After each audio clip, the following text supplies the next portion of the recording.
สบายดีพี่น้องปองไปสบายดีพี่น้องทางฝั่งไทยและฝั่งลาวผู้น่ารักทุกคนเนาะพบกันเช่นเก่าเช่นเคยกับช่อง YouTube สุขที่บ้านเฮามื้อนี้จะพาพี่น้องไปเบิ่งหมู่บ้านชนบทแห่งหนึ่งเนาะคลองเมืองงาแขวงอุดมไซเนาะพี่น้องอันเดียวนี้เฮาอยู่หมู่บ้านเลยเนาะไปเบิ่งนำกันเลยนะอืมอันนี้เป็นหมู่บ้านกับเจ้าเนาะแต่ว่าเดี๋ยวนี้มันเป็นต้นแรงแล้วพี่น้อง กระเจ้ากำลังลุกให้ลุกน้ำมาอืม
เจนเฮาสาว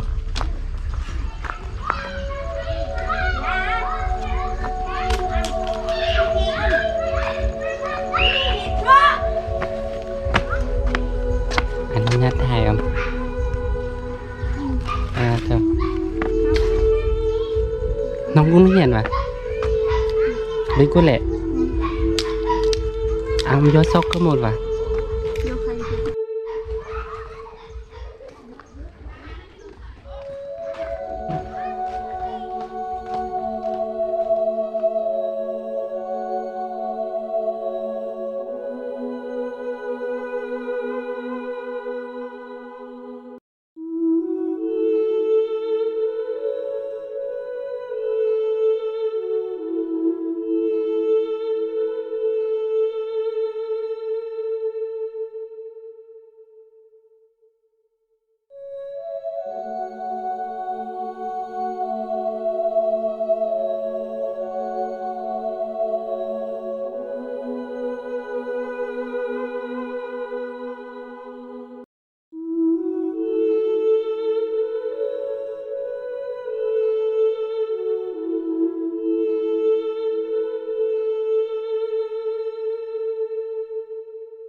อันนี้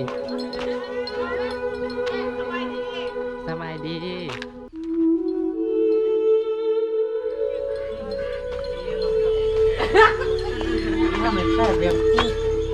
คนนำแกล้งเงินเหรอสโลเราก็มูเพื่อนอะเด เปิดเองเพื่อนกระมุดสด คำนู้นสดเลยเปิ้ลห่านะจะพาทานเบิงวิวของ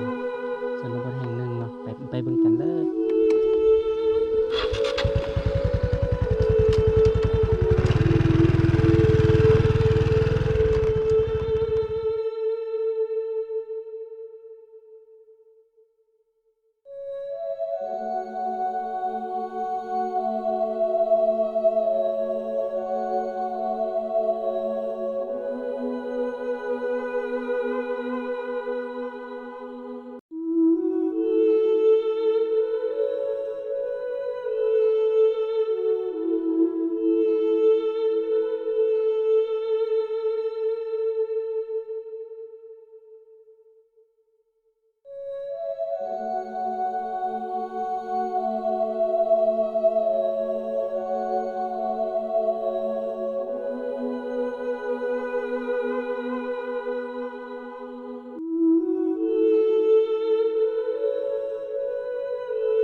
สบายดีทุกคน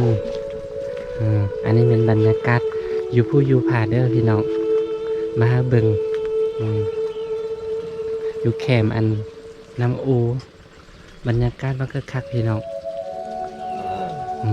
อันนี้เป็นโฮมสเตย์เด้ออันนี้โฮมสเตย์พักได้ชิวๆเนี่ยมีกระเจใส่กีตักเป็นโฮมสเตย์แบบพักแบบเนี่ยก็แม่นก็เจ้าเห็ดเป็นตู้เนาะพี่น้องแต่ว่าในอนาคตท่านก็เจ้าจะเห็ดหลายอีกแต่ว่าเดี๋ยวนี้ท่านมีแต่ซอกซ้ำหลัง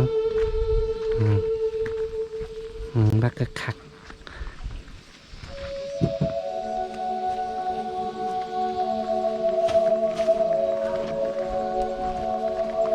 ตักป่าไปพี่น้อง ผ่านติดรถสู้ละมา น้องตี น้องติงโอ้ยจุ่มลงตากซ้ำปังลง บรรยากาศ แต่แม่เพลง ไป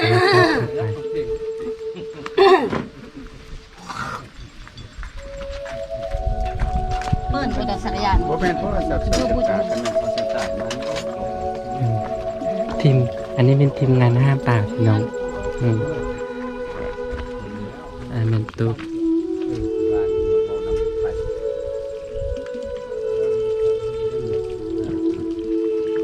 บักได้ไรพี่น้องอันนี้เป็นหมู่บ้านห้างเนาะพี่น้องเนาะหมู่บ้านห้างกระเจ้าหนีแล้วเนาะ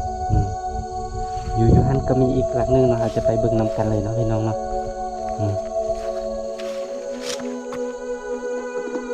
กระเจ้าหนีเป็นหมู่บ้านห้างเนาะ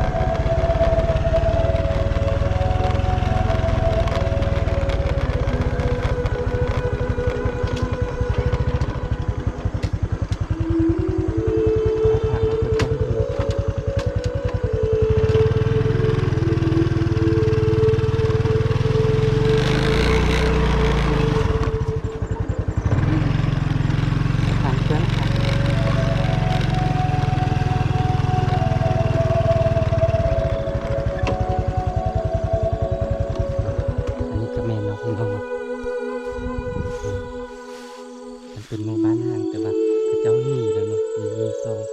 1 ลัง 2 ลัง 3 ลังและ4 ลังอยู่พุ่นเนาะพี่น้องพระเจ้าหนีแล้วตึบมัดแล้วก็มีได้เนาะพี่น้องนี่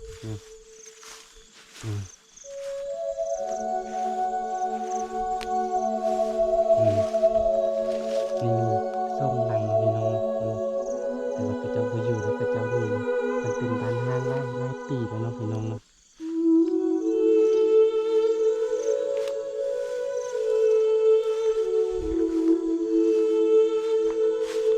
ไปต่อนะพี่น้องอยู่ลุมเพิ่นยังมีอีกหลังหนึ่งเนาะ